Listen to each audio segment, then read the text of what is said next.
Bismillahirrahmanirrahim. Assalamualaikum warahmatullahi wabarakatuh.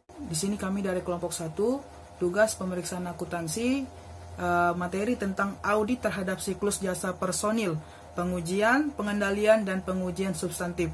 Adapun pematerinya, pemateri pertama yaitu Safela, pemateri kedua ada saya sendiri Andika, yang ketiga ada Sofia, yang keempat ada Dira, yang kelima ada Winda, yang keenam ada Sunarti, dan yang pemateri terakhir ada Tirta.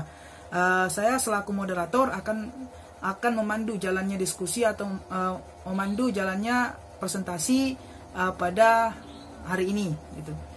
Silahkan, saya persilahkan kepada pemateri pertama yaitu Saudari Safela.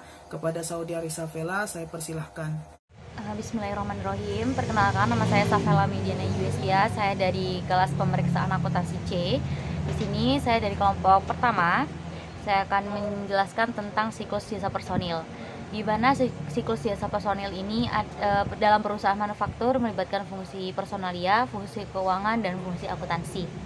Di mana fungsi personalia bertanggung jawab dalam pengangkatan karyawan, penetapan jabatan, penetapan tarif gaji dan upah, promosi dan penurunan pangkat, mutasi karyawan, penghentian karyawan dan pekerjaan, dan juga penetapan berbagai ketunjangan kesehatan karyawan serta perhitungan gaji dan upah karyawan. Untuk fungsi keuangan sendiri bertanggung jawab atas pelaksanaan pembayaran gaji dan upah serta berbagai tunjangan kesejahteraan karyawan. Dan yang terakhir ada fungsi akuntansi, bertanggung jawab atas pencatatan biaya tenaga kerja dan distribusi biaya tenaga kerja untuk kepentingan perhitungan kos produk dan penyediaan informasi guna pengawasan biaya tenaga kerja. Nah, untuk siklus jasa personil terdiri dari 2 sistem informasi akuntansi. Yang pertama ada sistem informasi akuntansi penggajian yang terdiri dari jaringan prosedur berikut ini. Yang pertama, prosedur pencatatan waktu hadir, di mana setiap karyawan mempunyai waktu hadir ketepatan, di situ akan dilakukan prosedur pencatatan di dalamnya. Yang kedua, ada prosedur pembuatan daftar hadir. Yang ketiga, ada prosedur pembayaran gaji, di mana seluruh gaji semuanya tentang potongan gaji, pokok gaji, dan lain-lainnya yang mencakup dalam gaji itu ditulis di dalam prosedur pembayaran gaji atau tercatat di dalam prosedur pembayaran gaji. Dan yang terakhir yang yaitu prosedur distribusi biaya gaji, di mana prosedur distribusi biaya gaji ini mendistribusi tentang biaya-biaya gaji selama karyawan ini bekerja dalam perusahaan manufaktur tersebut. Mungkin kurang lebihnya nanti bakal ditambah sama teman-teman kelompok saya. Wassalamualaikum warahmatullahi wabarakatuh. Terima kasih kepada Saudari Safela telah menjelaskan materi pertama. Yang selanjutnya pemateri kedua yaitu saya sendiri. Saya akan melanjutkan materi yang kedua. Sistem informasi akuntansi pengupahan yang terdiri dari jaringan prosedur berikut ini. Yang pertama ada prosedur pencatatan waktu hadir, yang kedua ada prosedur pencatatan waktu kerja, yang ketiga ada prosedur pembuatan daftar upah, yang keempat ada prosedur pembayaran biaya upah, dan yang kelima ada prosedur distribusi upah. Siklus jasa personil berhubungan dengan siklus pengeluaran dan siklus produksi. Pembayaran gaji dan upah berkaitan dengan siklus pengeluaran. Distribusi gaji dan upah ke KSO produk dan biaya overhead pabrik berkaitan dengan siklus produksi. Akun yang dipengaruhi oleh siklus jasa personil adalah yang pertama, barang dalam proses tenaga kerja langsung. Yang kedua, biaya overhead pabrik sesungguhnya. Yang ketiga, biaya pemasaran. Yang keempat, biaya administrasi dan umum. Yang kelima, utang pajak penghasilan karyawan, dan yang terakhir hutang dana pensiun. Sekian dari pemateri kedua. Saya lanjutkan kembali ke moderator. Saya lanjut aja ke materi ketiga. Pemateri ketiga ada Saudari Sofia. Kepada pemateri ketiga Saudari Sofia saya persilahkan. Bismillahirrahmanirrahim. Assalamualaikum warahmatullahi wabarakatuh. Perkenalkan, nama saya Sophia. Di sini saya sebagai materi ketiga, yaitu materi tentang tujuan audit terhadap siklus jasa personal. Kelompok asersi. Adapun tujuan dari kelompok asersi yang pertama, keberadaan atau kejadian. Yang kedua, kelengkapan, hak dan kewajiban, penilaian dan alokasi. Yang terakhir yaitu penyajian dan pengungkapan. Yang materi selanjutnya yaitu tujuan audit terhadap golongan transaksi. Yang pertama yaitu biaya gaji dan upah, biaya pajak atas gaji dan upah karyawan yang dicatat terkait dengan kompensasi gaya yang diserahkan oleh karyawan selama prodi. Yang kedua, semua biaya gaji dan upah dan biaya pajak atas gaji dan upah mencakup semua biaya yang terjadi untuk jasa personal selama prodi yang diaudit. Yang selanjutnya yaitu semua transaksi yang berkaitan dengan jasa personal telah dicatat dalam jurnal, diringkas dan diposting dalam akun dengan benar. Yang terakhir yaitu rincian transaksi yang berkaitan dengan jasa personal mendukung penyajian akun yang berkaitan dalam laporan keuangan, baik klasifikasi maupun pengangkupannya. Materi selanjutnya yaitu tujuan audit terhadap saldo akun. Yang pertama, saldo utama gaji dan upah dan utang karyawan mencerminkan jumlah yang terutang untuk perusahaan pada tanggal neraca. Yang selanjutnya yaitu saldo utang gaji dan upah dan utang pajak penghasilan karyawan mencakup semua kewajiban kepada personal pemerintah pada tanggal neraca. Yang terakhir yaitu utang gaji dan upah dan utang pajak penghasilan karyawan merupakan kewajiban perusahaan pada tanggal neraca. Cukup sekian materi yang saya sampaikan, saya kembalikan ke moderator. Terima kasih kepada saudari Sofia yang telah menjelaskan materi ketiga. Kita ke materi keempat, yaitu ada saudari Dira. Kepada saudari Dira, saya persilahkan. Bismillahirrahmanirrahim. Assalamualaikum warahmatullahi wabarakatuh. Saya Dira Nuwati Safitri. Di sini saya akan melanjutkan materi dari saudari Sofia. Materi yang akan saya bawakan yaitu mengenai perancangan program audit untuk pengujian pengendalian terhadap siklus jasa personal. Yang pertama yaitu pemahaman sistem informasi akuntansi untuk pelaksanaan transaksi pembayaran jasa personal. Yang kedua, penentuan kemungkinan salah saji dalam setiap tahap pelaksanaan transaksi pembayaran jasa personal. Yang ketiga, penentuan aktivitas pengendalian yang diperlukan untuk mendeteksi dan mencegah salah saji dalam setiap tahap pelaksanaan transaksi pembayaran jasa personal. Yang keempat, penentuan prosedur audit untuk mendeteksi efektivitas aktivitas pengendalian.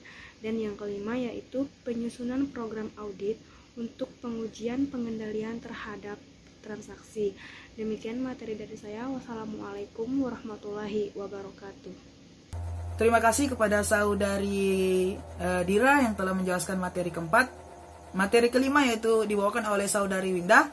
Kepada pemateri 5, saudari Winda, saya persilahkan.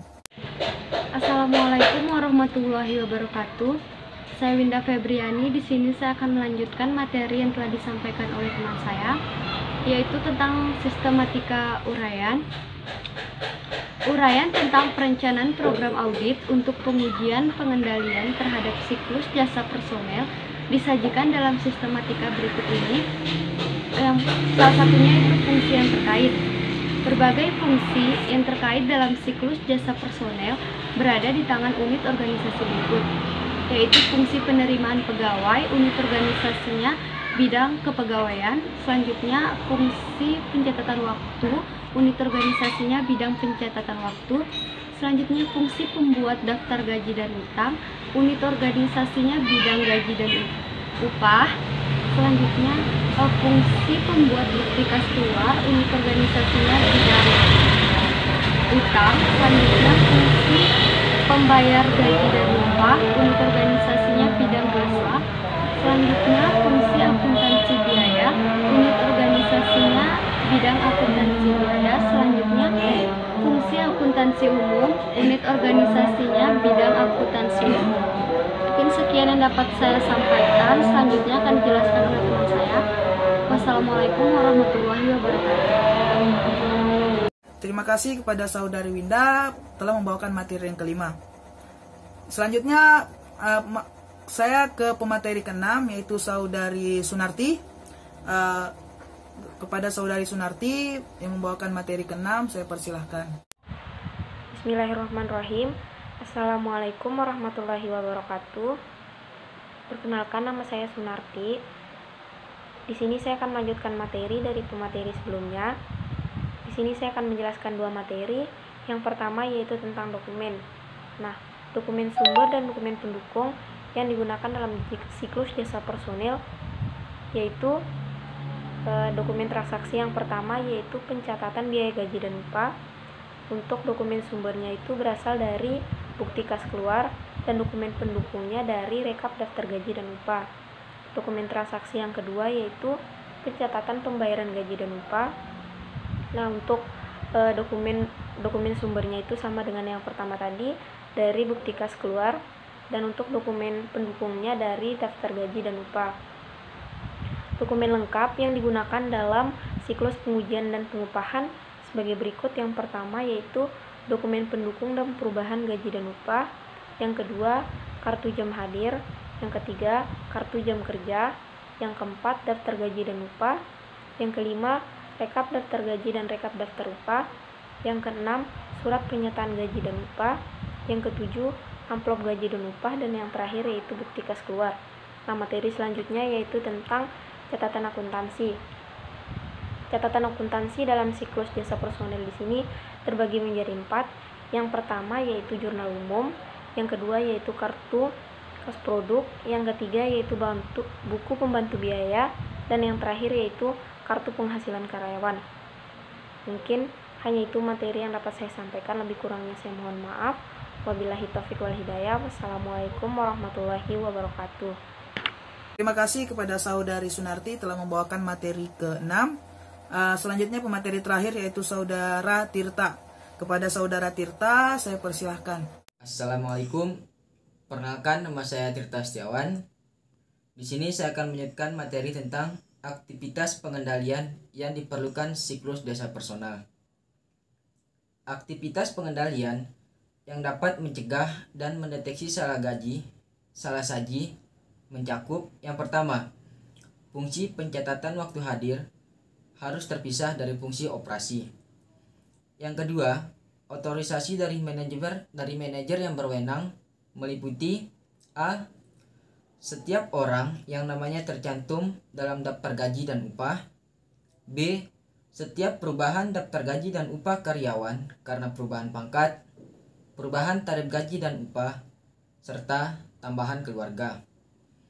C. Setiap potongan atas gaji dan upah karyawan selain dari pajak penghasilan karyawan.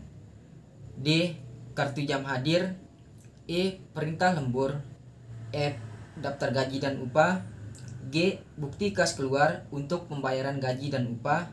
Dan yang terakhir, bukti memorial untuk pembebanan biaya tenaga kerja. Yang ketiga, penggunaan formulir bernomor urut tercetak dan penggunaannya dapat dipertanggungjawabkan. Yang keempat, pengecekan independen meliputi A. Tarif upah yang dicantumkan dalam kartu jam kerja. B. Kartu jam hadir. C. Pemasukan kartu jam hadir ke dalam mesin pencatat waktu. D. Pembuatan daftar gaji dan upah. E. Pembayaran gaji dan upah. Yang kelima, adanya rekonsiliasi. Rekonsiliasi di sini meliputi 2. Yang pertama, perubahan di dalam kartu penghasilan dengan daftar gaji dan upah karyawan. Yang B. Perhitungan pajak penghasilan karyawan dengan kartu penghasilan karyawan. 6. Penggunaan kartu penghasilan karyawan sebagai tanda penerimaan gaji dan upah oleh karyawan. Dan yang ketujuh, penggunaan panduan akun dan pelaporan biaya tenaga kerja pada waktu yang tepat. Mungkin itu materi yang dapat saya sampaikan. Lebih kurang mohon maaf. Terima kasih. Terima kasih kepada Saudari Tirta yang telah menjelaskan materi terakhir tentang audit terhadap siklus jasa personil, pengujian, pengendalian, dan pengujian substantif. Sekian dari kelompok 1. Saya selaku moderator atau yang memandu jalannya presentasi hari ini. Cukup sekian dari saya, kurang lebihnya mohon dimaafkan, dan saya akhiri. Wassalamualaikum warahmatullahi wabarakatuh.